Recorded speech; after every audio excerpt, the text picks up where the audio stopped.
बिहार विधानसभा चुनाव 2025 के लिए नामांकन दाखिल करने की प्रक्रिया पूरी होने के साथ ही अब चुनावी माहौल गरमाने लगा है। जैसे जैसे तारीखें करीब आ रही हैं, वैसे वैसे सियासी गलियारों में हलचल तेज हो गई है। इस बार का चुनाव खास तौर पर इसलिए दिलचस्प बन गया है क्योंकि एनडीए को सत्ता से बेदखल करने का सपना देख रहे महागठबंधन के भीतर सीट बंटवारे को लेकर के मतभेद साफ तौर पर दिखाई देने लगे हैं। हालांकि इस सीट शेयरिंग फॉर्मूले की औपचारिक घोषणा नहीं हुई, लेकिन नामांकन प्रक्रिया पूरी होते ही ये साफ हो गया है कि कौन सी पार्टी कितनी सीटों पर चुनावी मैदान में उतरेगी। महागठबंधन की ओर से कुल 254 उम्मीदवार मैदान में हैं, जबकि बिहार विधानसभा में सीटें 243 ही हैं, यानी 11 सीटों पर महागठबंधन के घटक दल आपस में ही भिड़ने वाले हैं। वैशाली, लालगंज, कहलगांव, राजापाकर और रोसड़ा जैसी सीटों पर कांग्रेस और आरजेडी के बीच सीधी टक्कर है। वहीं बांसवाड़ा सीट पर भी कांग्रेस का सामना सीपीआई प्रत्याशी से होगा।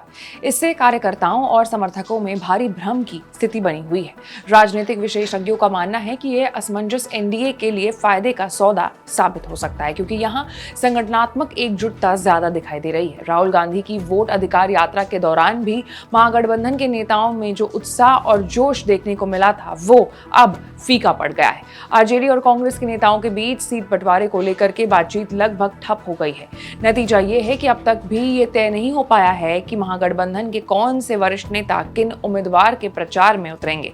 इसके विपरीत एनडीए की ओर से प्रधानमंत्री नरेंद्र मोदी, गृह मंत्री अमित शाह और अन्य शीर्ष नेताओं की रैलियां जोर शोर से शुरू हो चुकी हैं, जिससे उन्हें शुरुआती बढ़त मिलती दिखाई दे रही है। इस चुनाव में आरजेडी सबसे बड़ी पार्टी के रूप में 143 सीटों पर उम्मीदवार उतार चुकी है, जबकि कांग्रेस 61 सीटों पर किस्मत आजमा रही है। इसके अलावा सीपीआई माले 20, सीपीआई 9, सीपीएम 4, वीआईपी 15 और आईपी गुप्ता की पार्टी 3 सीटों पर चुनाव लड़ रही है। खास बात यहाँ यह है कि 1 सितंबर के बाद से राहुल और तेजस्वी यादव ने कोई संयुक्त रैली नहीं की है। कांग्रेस अध्यक्ष मल्लिकार्जुन खड़गे ने शुरुआत में कुछ सभाएं की थी, लेकिन अब वो भी सक्रिय रूप से प्रचार में नजर नहीं आ रहे हैं। कांग्रेस ने इस बार महिला मतदाताओं पर विशेष फोकस रखा था। इस रणनीति की कमान खुद प्रियंका गांधी ने संभाली थी, लेकिन सीट बंटवारे के विवाद ने इस योजना की गति थाम दी। पश्चिमी चंपारण में 24 सितंबर को रैली करने के बाद से प्रियंका गांधी बिहार के प्रचार अभियान में दिखी ही नहीं है।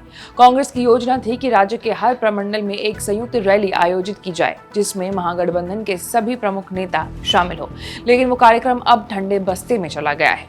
महागठबंधन की योजना थी कि अन्य राज्यों के बड़े नेताओं को भी प्रचार अभियान में शामिल किया जाए, मगर आंतरिक असहमति के कारण वो अभी तक भी अमल में नहीं आ सका है। पश्चिम बंगाल की मुख्यमंत्री ममता बनर्जी और सपा प्रमुख अखिलेश यादव जैसे नेता भी असमंजस में हैं कि वो कब और कैसे अभियान में शामिल हो। नतीजन महागठबंधन की रणनीति और मोमेंटम दोनों ही कमजोर पड़ते दिखाई दे रहे हैं, जबकि एनडीए पूरी मजबूती और तालमेल के साथ मैदान में उतर चुका है। इस पूरे मामले पर आपकी क्या राय है? कमेंट्स में जरूर बताइएगा।